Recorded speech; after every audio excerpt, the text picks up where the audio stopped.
25 మంది ప్రాణాలను బలి తీసుకున్న గోవా నైట్ క్లబ్ యజమానులను థాయిలాండ్ నుంచి ఇండియాకు తరలించే పనిలో పడ్డారు పోలీసులు. భారత్ ఇంటర్పోల్ బ్లూ నోటీస్ జారీ చేయడంతో అక్కడి ప్రభుత్వం వారి వీసాలను రద్దు చేసింది. దీంతో సౌరభ్ లూత్రా, గౌరవ్ లూత్రాలను ఇండియా తీసుకొస్తున్నారు పోలీసులు. గోవా నైట్ క్లబ్ అగ్ని ప్రమాదం కేసు దర్యాప్తులో రోజుకో కొత్త కోణం వెలుగు చూస్తోంది. Birch by Romeo Lane night club owners Luthra brothers చీకటి వ్యాపారాలు ఒక్కొక్కటిగా బయటపడుతున్నాయి.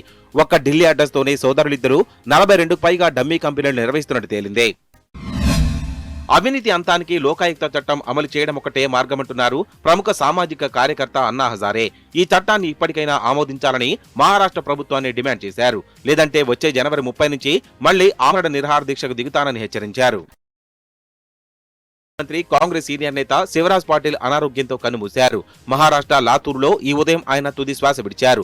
శివరాజ్ పాటిల్ లాతూర్ నుంచి 1980 నుంచి 2004 వరుసగా 7 సార్లు లోక్సభకు ఎన్నికయ్యారు. 2004 నుంచి 2008 వరకు కేంద్ర హోంమంత్రిగా పనిచేశారు.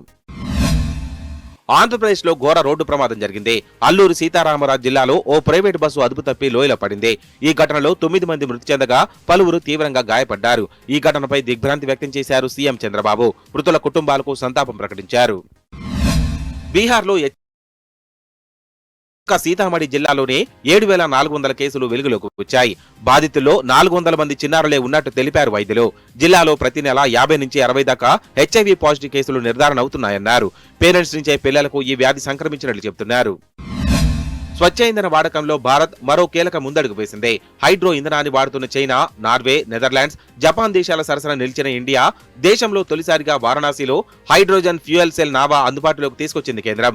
నమో ఘాట్లో ఇది సేవలందించనుంది. శబరిమలకు భక్తులు పోటెత్తుతున్నారు. భక్తుల రద్దీని దృష్టిలో పెట్టుకుని ట్రావెన్కోర్ అధికారులు మండల పూజకు ఆన్లైన్ బుకింగ్స్ ను ప్రారంభించారు. ఈ నెల 26, 27వ తేదీలో మండల పూజకు టికెట్లను బుక్ చేసుకోవచ్చని తెలిపారు. 26వ తేదీకి 30,000, 27కి 35,000 టికెట్లను అందుబాటులోకి ఉంచారు. అంతర్జాతీయ మార్కెట్ల సానుకూల పవనాలతో దేశీయ స్టాక్ మార్కెట్లు లాభాల్లో కొనసాగుతున్నాయి. గడిచిన సెషన్తో పోలిస్తే సెన్సెక్స్, నిఫ్టీలు దూసుకుపోతున్నాయి. LNT, Hindalco, Tata Steel, UltraTech Cement, Adani Ports, Bajaj Finance షేర్లు లాభాల్లో ఉన్నాయి. భారత్లో బాక్సాఫీసును షేక్ చేస్తున్న బాలీవుడ్ మూవీ ధురంధర్ కు అరబ్ దేశాల్లో చుక్కెదురైంది. మూవీ స్టోర్ లైన్ పాక్తో సంబంధాలతో ముడిపడి ఉండడంతో పలు దేశాలు ధురంధర్ ను బ్యాన్ చేశాయి. Bahrain, Kuwait, Oman, Qatar, Saudi Arabia, UAE దేశాల్లో సినిమాపై నిషేధం కొనసాగుతోంది.